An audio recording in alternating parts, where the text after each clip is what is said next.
Here's a picture of the retrofitted structure, as you can see up here. Here's some retrofit work going on one of the roofs. Now, before continuous insulation was used on this, we had a heat flux in the building of about 8 BTU per hour per square foot. The heat loss through the walls, really we're looking at about 11,500 BTUs per hour. Now, it's a pretty big number.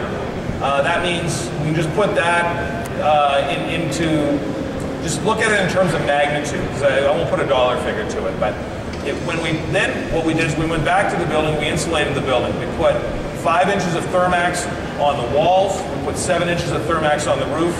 We air sealed all of the junctures and the penetration so that we used our froth bag. And what we did is we had an estimated heat flux of about 1 BTU per hour per square foot and a heat loss of about 2,300 BTUs per hour. That's a considerable, that's about a greater than 75% reduction in energy consumption in that building. Now, that's a pretty good story. If I told you today that I could reduce your energy bills by 75%, that would be pretty exciting stuff. And how many, we're in Vegas, we're gambling, everybody's gambling, laying all the money down. I got some money here. How many people would bet on that insulation, pardon me, that energy costs are going to go down in the next 20 years? No takers? No takers? I'm not surprised. Energy costs will not go down. Nobody's forecasting that. Energy costs are going to do nothing but go up. So are you better off right now investing so that you're saving more money and using less energy, or are you better off using more energy? Well, obviously you want to use less energy, and this is a great case study here that we've showed that it can be done. What they did at Oak Ridge, because they're sciencey folks, they put a bunch of monitoring in the building so that we're actually able to see some results and figure out what's actually happening. What you see up here on this chart, if you look on the left side, what you see is before the continuous insulation was installed on the structure, you actually see the heat flux. And that means the temperature variance that we're seeing in the structure.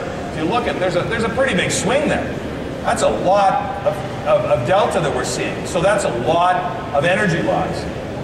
Take a look over on the right, after we did all the continuous insulation, look at what happens to the graph. Look at the impact of that insulation. And this is both the roof, the east wall, and the west wall. So we're talking about walls and roofs. If you look at the reduction in that variance, that's what we're trying to do. We're trying to get it so it's stabilized. Uh-oh.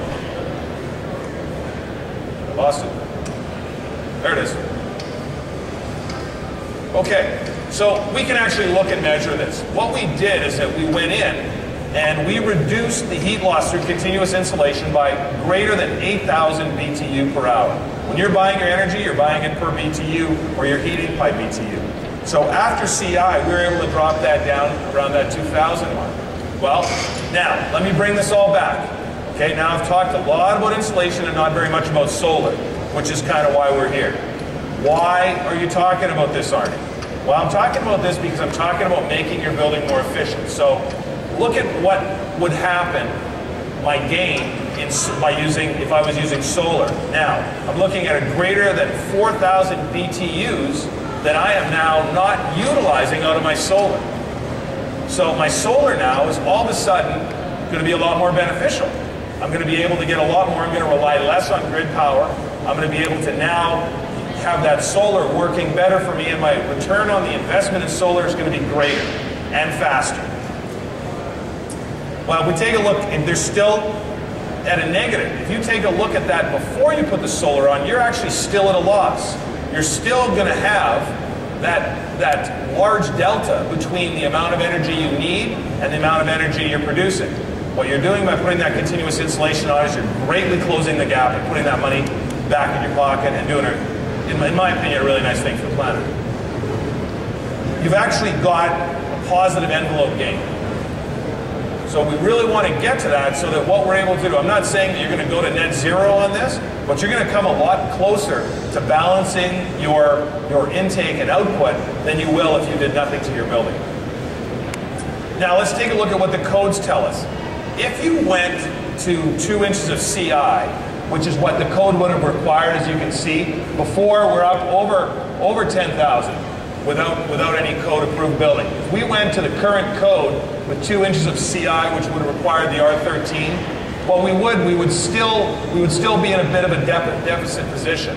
But what we're able to do after the CI and putting a little bit more on over and above the code, we're actually able to get into that very positive energy position. And that's really what we want to achieve. You know, I remember a guy I have a lot of respect for, a guy by the name of Joe Stebrin, would say that building code is just telling you the worst building that you can legally build. And I always found that kind of humorous, because I think that what happens is, we know, as I've shown, there's a trend. The codes are going to increase. We know energy costs are going to increase. If you're in that building, you might as well put a little bit more insulation in there. The cost to put 1 inch on versus 2 inch, the difference in cost is just the material, but the return, as we've seen here, can be exponentially greater on the long term.